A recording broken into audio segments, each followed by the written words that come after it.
Hi friends, welcome to our channel.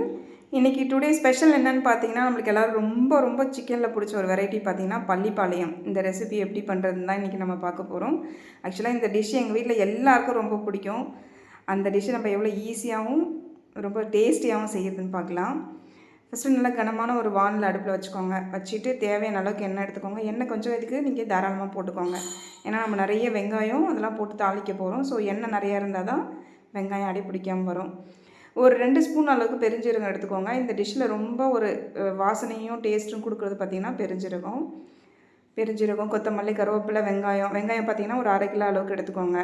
காஞ்ச மிளகாவும் ஒரு 20லேருந்து 25 மிளகா, ஒரு 2 ஸ்பூன் அளவுக்கு பெருஞ்சீரகம் போட்டு நல்லா பொடிச்சதும் இந்த 20 மிளகா இல்லை 25 மிளகா கூட நீங்கள் எடுத்துக்கலாம் 1 கிலோவுக்கு. அது 2 பொடிச்சு போட்டு இந்த மாதிரி தாளிச்சுக்கோங்க. கருவேப்பிலையை போட்டு நல்லா தாளித்ததும் வெங்காயத்தை நல்லா பொடியாக கட் பண்ணிக்கணும். கண்டிப்பாக நீங்கள் ஒரு 1/2 கிலோ வெங்காயம் கண்டிப்பாக எடுக்கணும். 1 கிலோ சிக்கன்னா நீங்கள் எவ்வளோ வெங்காயம் நிறைய சேர்க்குறீங்களோ அவ்வளோ இந்த டிஷ்ஷு நல்ல டேஸ்ட்டாகவும் கொஞ்சம் குவான்டிட்டி அதிகமாகவும் நம்மளுக்கு கிடைக்கும். வெங்காயம் நல்லா வதங்கினதுக்கப்புறமா இஞ்சியும் பூண்டையும் இந்த மாதிரி நம்ம பொடியாக கட் பண்ணியும் போட்டுக்கலாம். இல்லாட்டி இந்த மாதிரி நல்லா தட்டி கூட சேர்த்துக்கலாம். நீங்கள் அதை அரைச்சி பேஸ்ட்டாக போட வேணாம், அதோடைய டேஸ்ட் வேறு மாதிரி போயிடும். நல்லா இடித்து இந்த மாதிரி சேர்த்துட்டு நல்லா வதக்கிக்கோங்க. வெங்காயமும் நல்லா பொன்னிறமாக வதங்கி வரணும். நல்லா வதங்கி வந்ததுக்கப்புறம் ரொம்பலாம் ட்ரையாக வதங்க வேண்டாம், கொஞ்சம் பாதி அந்த மாதிரி பொன்னிறமாக வதங்கினா போதும். சிக்கனை பார்த்தீங்கன்னா நல்லா ஒரு குட்டி குட்டி க்யூபாக கட் பண்ணிக்கோங்க. அவங்களால எந்த அளவுக்கு போன்லெஸ் வாங்க முடியுமோ அந்தளவுக்கு வாங்கிக்கிங்க. போன்லெஸ் தான் இந்த டிஷ்ஷுக்கு நல்ல டேஸ்ட்டு கொடுக்கும்.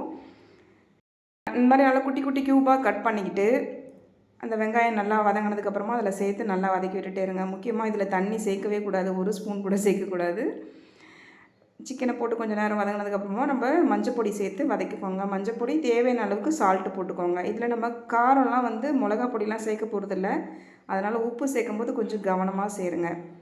தேவையான அளவுக்கு உப்பு மஞ்சப்பொடி போட்டு நல்லா வதக்கி விட்டுட்டே இருந்தீங்கன்னா இப்போ பார்த்தீங்களா தண்ணி அதுவே தானாகவே நம்மளுக்கு அதுலேருந்து ரெடி ஆகிடுச்சு.